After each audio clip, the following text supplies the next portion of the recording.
What internet marketing expert should you spend your valuable time listening to? Listen to someone who has over 20 years of web marketing experience and hundreds of website marketing success stories. That man is Aaron Sparks from Site Strategics. And this is Edge of the Web Radio. I want to introduce an influential speaker in the digital marketing space. That's Mark Schaefer. He's actually the author of 3 best-selling marketing books. Ad Age magazine called him in their Power 150. He was inside of the Power 150 marketing bloggers.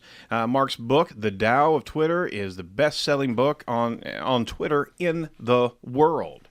His book, Return on Influence, was named to the elite top academic titles of the year by the American Library Association, which declared it a pathfinding and essential book. Mark, thank you so much for joining us today. Hey, it's a great pleasure to be with you. Tell you what, looking at your accolades, it's fantastic, and we're lapping up a heck of a lot of your blog posts as well, and have been following you for a while.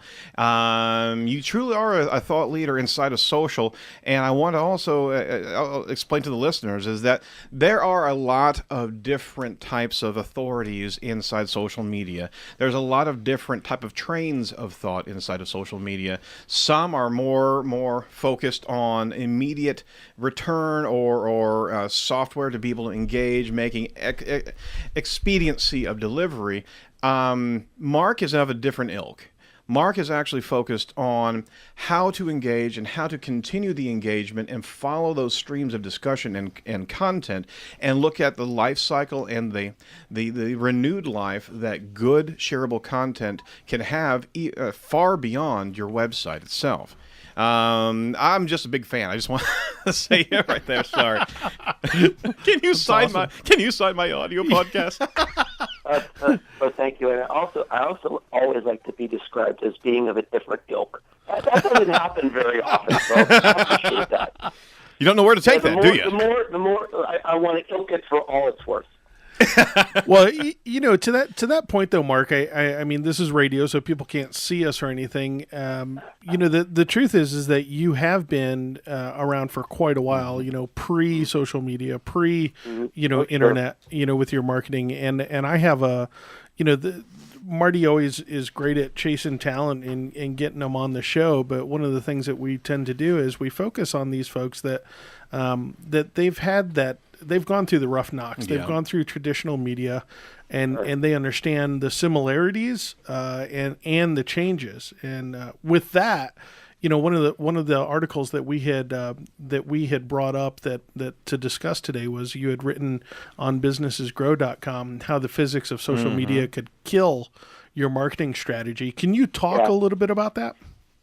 Actually, as I was listening to the promo for your business there, I thought it was really a great lead-in to this idea, because you're talking about the importance of supplying useful, helpful content to your customers. And if you look at all of the changes that the search engines have been making, it really leads to that. I think Google wants to connect customers with the best content, with the most helpful content, and it's going. Every move it's made, really, I think, is pointing to that. There's something original. They want to find the original author and reward the original author.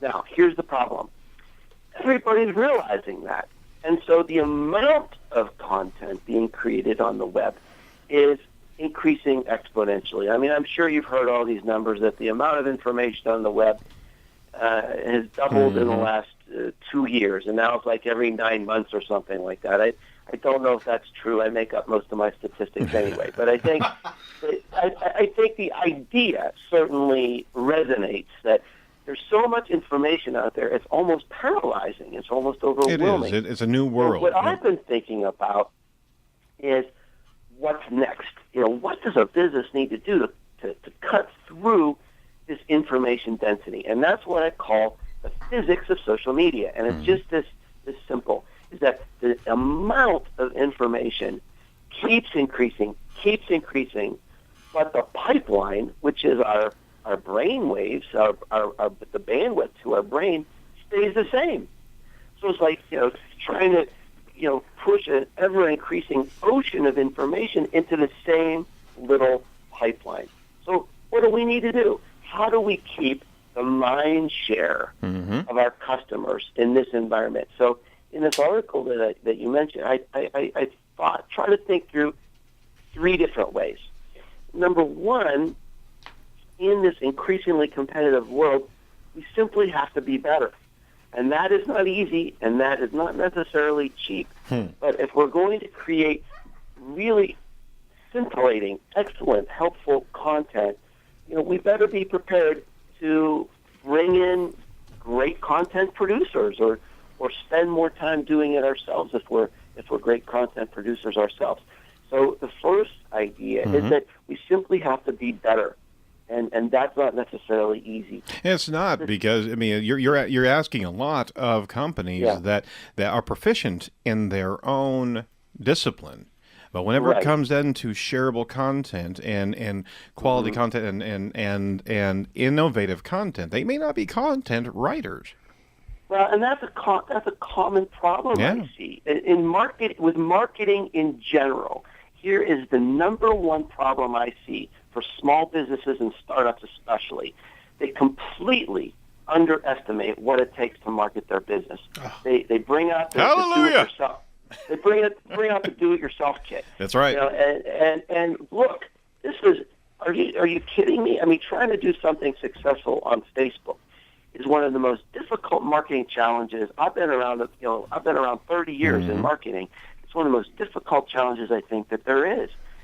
Creating content that's going to capture people and build an audience, one of the most difficult challenges that there is, and yet that's what we must do because traditional forms of connection, advertising, traditional media are going away. Yeah, and with limited resources, businesses also have to balance that quality with repetition, with consistency, with momentum. So it's even a 3-dimensional problem, if you will, that I've got to capture their attention, but I have to do it over and over and over again to build that influence and authority. And it's intoxicating to a small business or a startup because they say, "Oh my gosh, it's all free.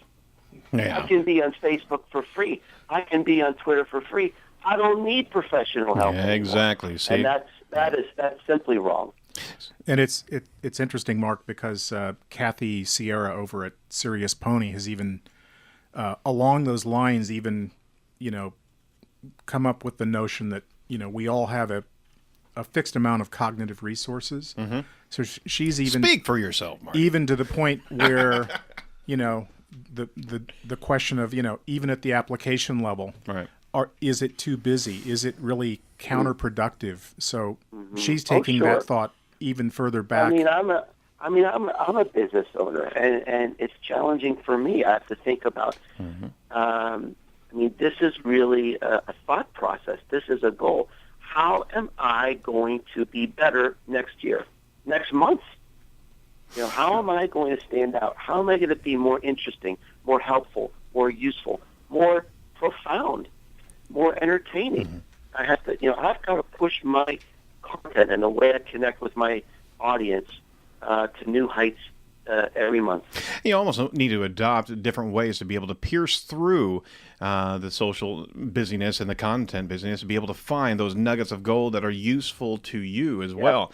And and businesses can truly step into the role of stewardship of that content, not only just creating it and trying to churn out as much unique as well, but actually step into a new persona of, hey, you want to pay attention to these. That's where Seth goes with Tribes, is be able to and the book Tribes is to be able to show information that's unique for the followers of that account, not so much as have to churn out everything you can possibly do, but be that Sherpa, for lack of a better analogy. And you also brought up another interesting idea here, and this was really the second concept, and you mentioned the word nuggets. And that's a key idea, because in this information-dense world, people may have less time to consume your content. So I think this explains things like infographics absolutely. And Pinterest, highly visual. We're communicating literally with photos. Instagram, Vine, a 6-second video application for Twitter. I guess they decided in their consumer research, people just don't have time for 10 seconds. It's a 6-second video. So, but I think this points to an idea. It points to a trend that we have to look at respecting our consumers and being able to connect and communicate to them in very effective short bursts. I think that's another. It's almost like if you can't get the boulders through the pipeline, right? It'll be easier to get the grains of sand. Oh, that's a good Franklin Covey reference there.